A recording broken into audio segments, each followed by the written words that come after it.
السلام عليكم ورحمة الله وبركاته. يا أهلا بعزيز المربي والسادة الزملاء الأفاضل. حبيبنا المربي، هوري لحضرتك حالة بس ما تستعجلش في الحكم عليها.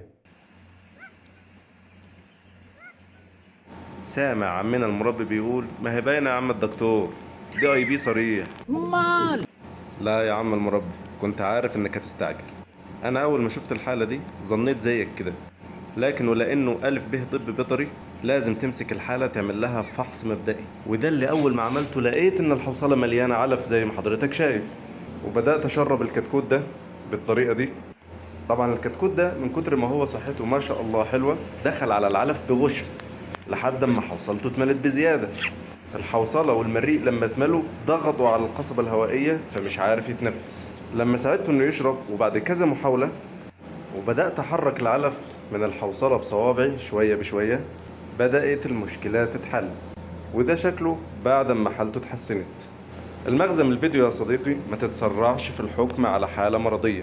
تشخيص الأمراض مش بمجرد النظر، ده علم كبير وعميق وله أهله. ربنا سبحانه وتعالى بيقول فاسألوا أهل الذكر إن كنتم لا تعلمون.